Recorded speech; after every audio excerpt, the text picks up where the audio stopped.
It's not a walkthrough, playthrough, review, anything like that. It's just me playing the game badly so you can see what it looks like. Okay then, this is Cosmic Ark by Magic from 1982 on the Atari 2600. No idea how to play this. Never played it before. Don't know anything about it. Is that part of the gameplay? If it is, I just died, perhaps. Don't know. Oh god. Alright, okay. Right. Shoot the things that are gonna cause that to happen then. Okay. Wow, this is just... Oh. What?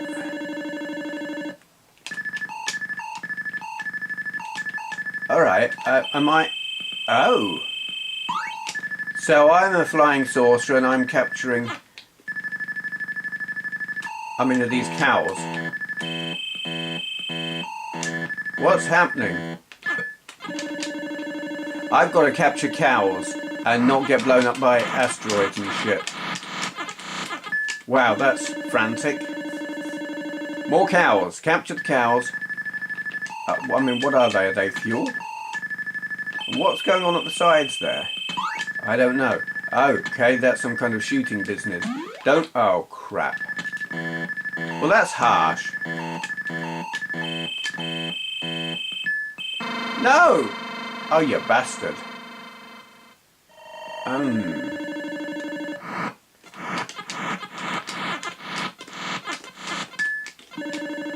There was a noise there that I really like. I've heard it before in Empire Strikes Back. Ah, you bugger. They blew up my little flying saucer. Ooh, come here. Get up there. I like the catch the cow bit. Oh god. Reminds me of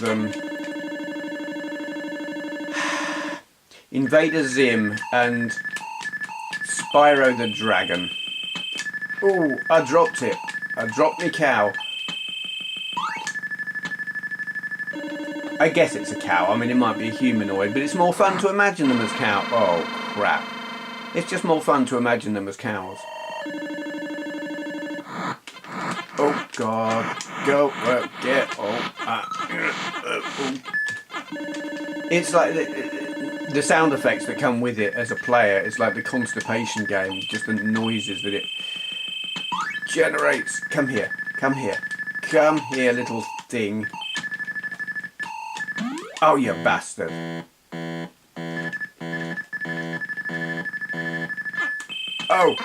Oh god. And we died. What's going on? I think that's it. Game over. Okay. That is Cosmic Ark by Magic from what, 1982 on the Atari 2600.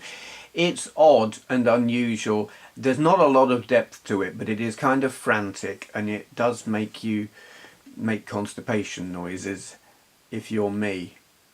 I don't know if that's a good thing, but it's certainly a thing. Okay, thank you for watching. Hello. So today's question for Q&A is from Electric Adventures, Tony. Link to his channel down there. He's got lots of content. He's a long-time retro collector and programmer as well of MSX type computers. Very nice guy. His question is, you may have covered this in the past, but perhaps the story around where you found your Enterprise 64 and anything interesting you have played on it. This is going to be a quick answer because I don't actually have a lot to say about well, is it called the ELAN Enterprise 64? It was called the ELAN Enterprise at one time, but I think it's just called the Enterprise 64 these days. They went through a lot of different name changes. It was called a FLAN at one point. There's a 64K and a 128K. I've got the 64. It was advertised as a Spectrum beta back in the day, one of many computers that were meant to beat the Spectrum but didn't. Story behind it, there kind of isn't one really.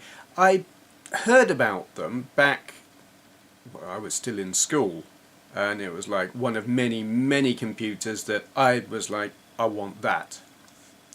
But I wanted just about every computer I ever heard of and couldn't afford any of them. So that didn't happen.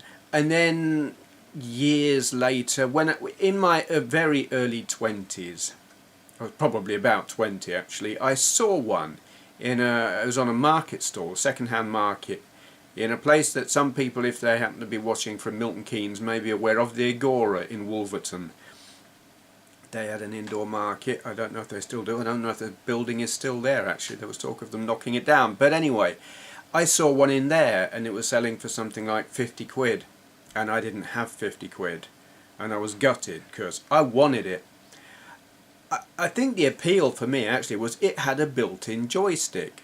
And this, to my mind, was great because you could save money. You didn't have to buy a joystick. It was built in. Never mind that it's not a very good joystick. The top comes off. Many Enterprise 64s and 128s can be seen for sale with the top of the joystick missing because it's been pulled off. Where did mine come from? Andrea, my wife, bought it for me quite a few years ago. I think from eBay. I might be wrong about that.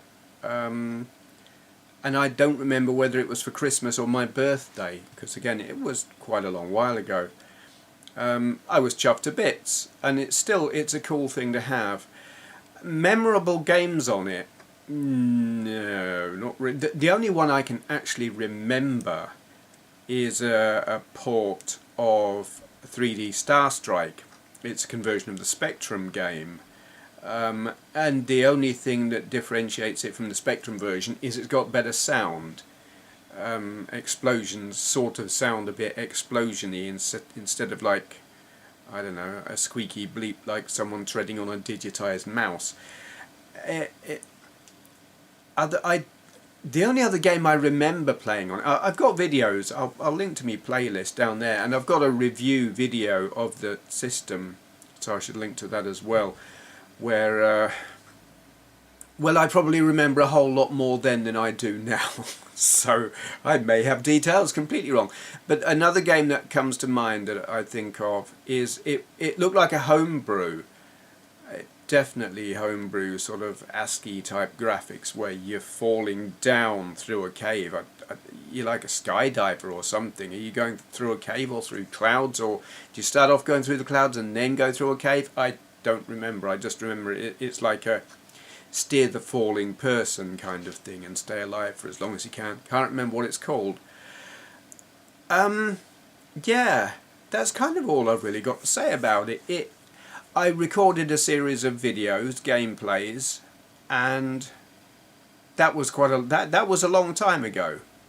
That was more than 5 years ago, probably about 7 years ago, maybe, something like that. And I have to confess, it hasn't been out of the box since, because I played all of the games that I could find for it at that time, and a lot of other software for it was for the 128. And I haven't even looked into expanding it. I know it can be done, but yeah, I haven't done that. So it has stayed in the box, and I won't say gathers dust, because it's not. Everything here is covered over. Yeah, that's about all I've got to say about that, really. It's a very, very nice computer. Just there isn't an awful lot to do with it, really. Okay. Thank you for watching. So look, just subscribe to this Benway chap and we can all go home. I'll have a glass of claret and, bollocks.